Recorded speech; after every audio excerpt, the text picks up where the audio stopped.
ஆன்மீக நண்பர்கள் அனைவருக்கும் என்னுடைய அன்பான வணக்கங்கள். தமிழ் மாத ராசி பலன். மார்கழி மாதம். மார்கழி மாதத்தில் சூரியன் தனுசு ராசியில் பயணம் செய்வதால் தனுர் மாதம் என்று அழைக்கப்படுகிறது.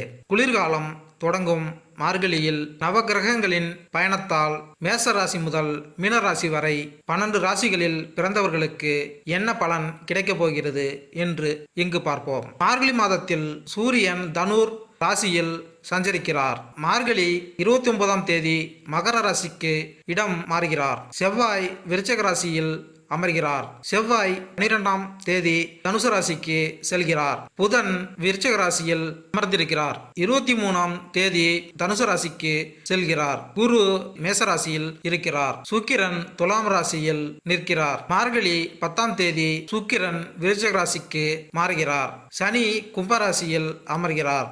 ராகு மீனராசியில் இருக்கிறார். கேது கன்னி ராசியில் பயணம் செய்கிறார். மேலும் மார்கழி மாதத்தில் 12 ராசிகளில் பிறந்தவர்களுக்கு என்னென்ன பலன்கள் என்பதை இந்த பதிவில் காண்போம். ரிஷபம் ராசி. கலைநயம் மிளிரும் சுக்கிரனை அதிபதியாக கொண்ட ரிஷபராசி அன்பர்களே, எடுத்தோம் கவிழ்த்தோம் என்று எந்த காரியத்திலும் இறங்காதீர்கள். நுரையீரல் சம்பந்தப்பட்ட கோளாறு வராமல் எச்சரிக்கையாக இருங்கள். மனைவி ஏதாவது கோபத்தில் பேசினால் மனதில் வைத்து கொள்ளாதீர்கள். கூடியவரை விட்டு கொடுத்து நடந்து கொள்ள தவறாதீர்கள்.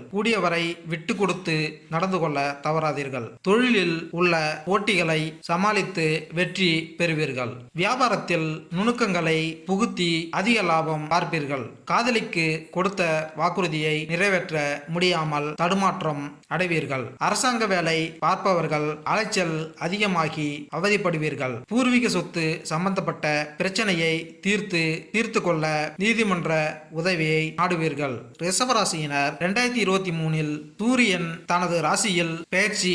மார்கழி மாதத்தில் உங்களின் பிடிவாத குணம் வெளிப்படும். சில வழிகளில் தேவையில்லாமல் செலவு செய்ய நேரிடும்.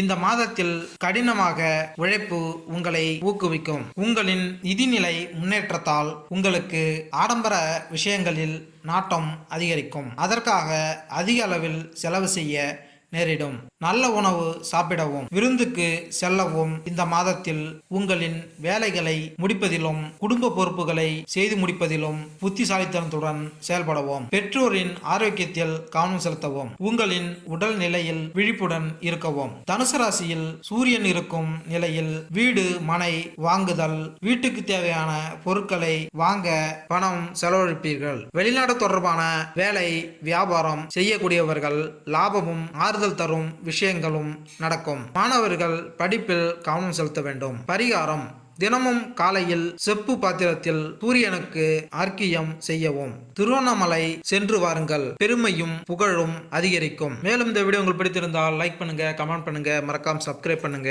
நன்றி, வணக்கம்.